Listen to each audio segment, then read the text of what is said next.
Okay guys, welcome back, and hope everybody's keeping well, doing the best. So just been messing about with some materials today and tying up a few different dabbler patterns, and I just wanted to show you this one first.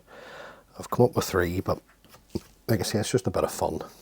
Now the hook and the vise is a Kamasan B175 in size 10, so I'm going to tie these 10s and 12s.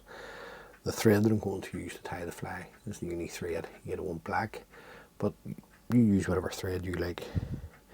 Now I'm just starting the thread off where I want my body hackle to begin. I'm just working the thread down past the point of the hook and remove the waist tag of the thread. Now the first part of the tail is some glow bright floss, number 4. So just offer that up, come in with a pinching loop, 3 or 4 turns to secure, come in, trim that the length of the body, and then just trim this just slightly past the bend of the hook. Next part of the tail, some tippet fibres, golden pheasant tippet that's been dyed a hot orange.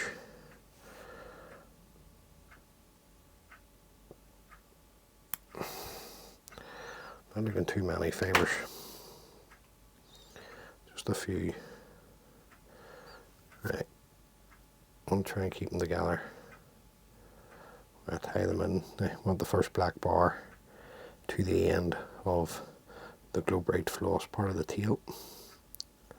That's the length that I want, and then I'm just going to catch it in, pinch and loop, work the thread back down the shank of the hook until your line's in thread.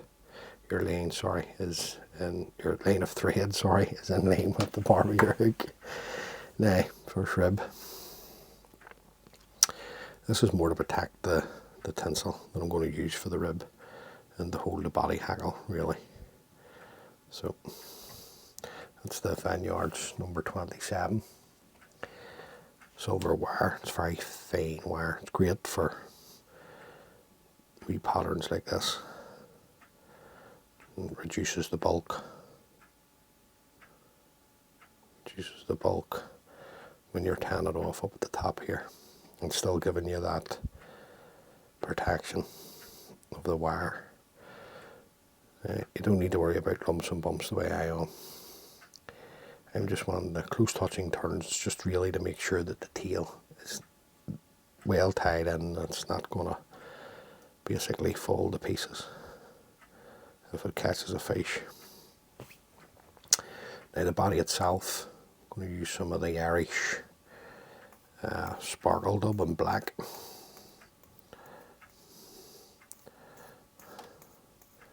So it's very coarse, but once you get it going, onto the hook, it's grand. Now, then you just get it set, and then you can tighten as you go.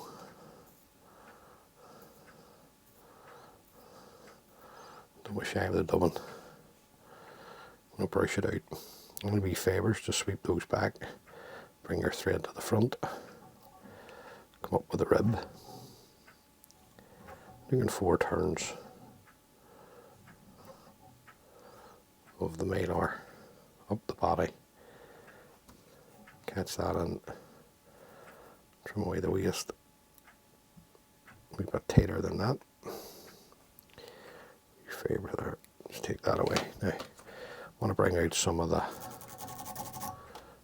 sparkle dub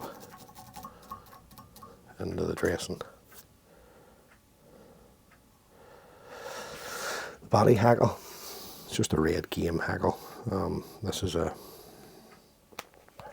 just an Indian cock cape and red game, so it's nothing special. Getting harder and harder to get capes now. I think this bird flu's maybe something to do with it. Now, nice tight turns.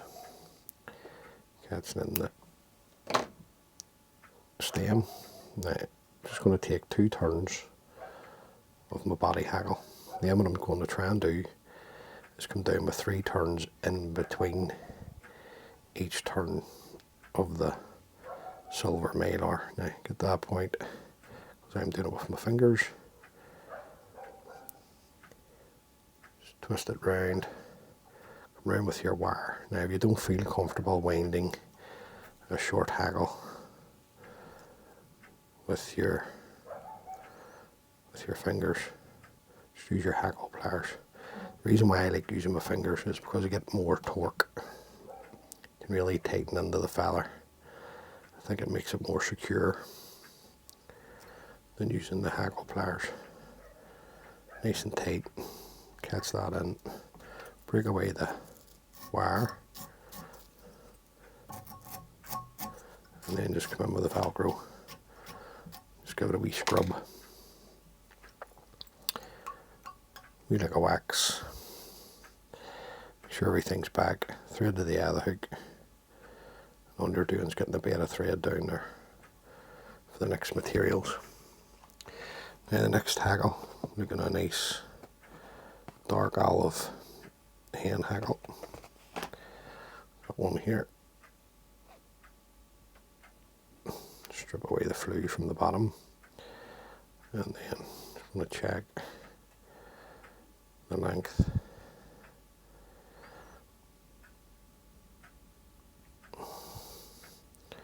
Now I'm coming down a fair bit into the feather for the longer fibre, so 2 turns, fold back the tip,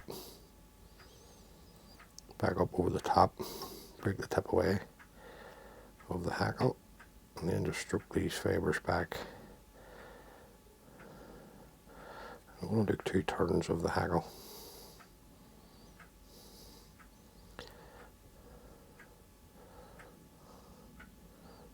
It's not happy. So I'm just going to come back. The feathers wanting to twist.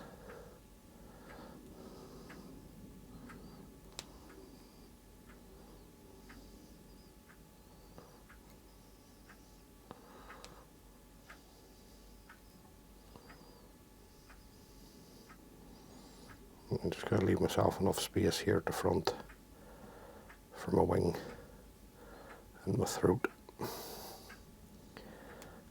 Nice and tight. Break away the hackle. I'm confident in breaking the hackles away because I know I've got wax on my thread. And I've got the tension on the thread. If you're not comfortable enough, just trim it away, guys. Don't be breaking it away until you're confident. Now it would be a good wee fly on its own if you wanted to stop there, but I want to put a wing and a throat on of bronze mallard. So just get rid of the rubbish. Just bring enough bronze mallard fibres out to create the wing. And then I'm just going to take this, and all I'm doing is just folding this in on the fibres to create the wing. Right, get your length. I'm going to relick a wax first.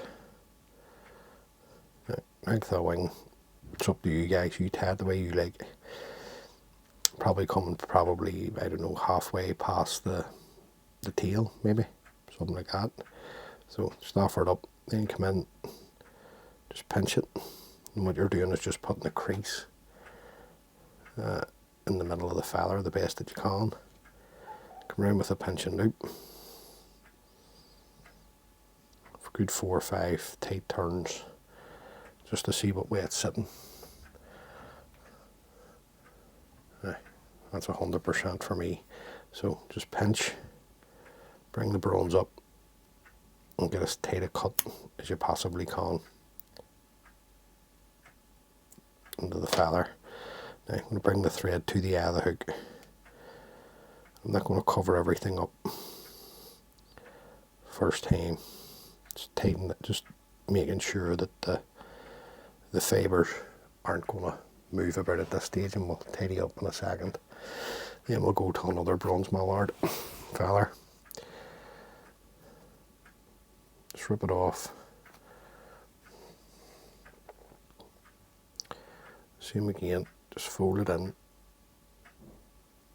on itself. Just give it a roll.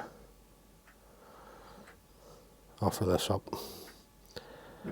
the length that you want. Pinch and loop up the way. Or 4 or 5 turns. Now, check your length. See what way you're sitting. Okay, I'm happy enough with that, so just going to put another 2 turns in just to really tighten into it. And then come in. Nice pair of sharp scissors comes in handy here. Trim that away.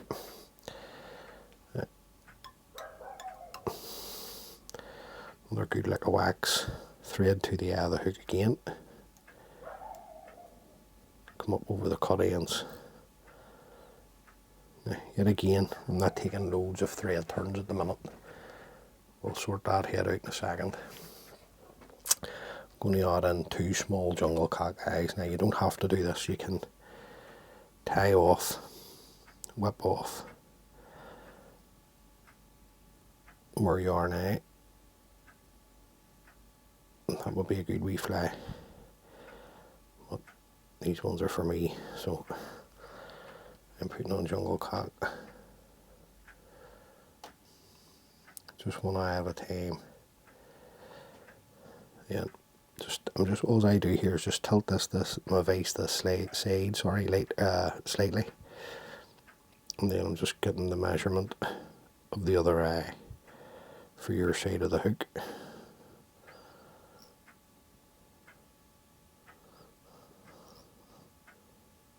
Nice tight turns, and then just have a wee check. Just make sure that they're both level. Right, I'm not going to fold them back because it'll just create too much bulk at the head. So it's best just to come in, hold the jungle cock eyes and just trim the fibres away. Now,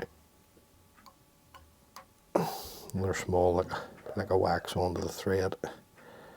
Come in. Just hold the eyes, we'll tidy everything up now. To the eye of the hook again. Only this time we're going to build our thread up from the front. Try and keep my fingers out of the way so you can see what I'm doing. Just building the thread up from the front.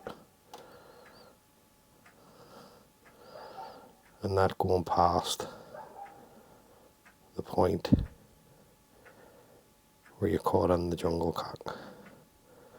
Sometimes you'll have a terrible habit of creep. It happens to me too. Where you'll creep past the point on the head and go back onto the wing. Now just keep the thread tight and come straight in and just throw in a whip finish. Nice and tight. Pull the thread. And then trim away our tying thread. Now I'll get a wee look, see how well we're done. Just take off any excess wax so that we can super glue, and didn't turn out too bad. Now first coat onto the head, we drop the super glue, and then I'll come in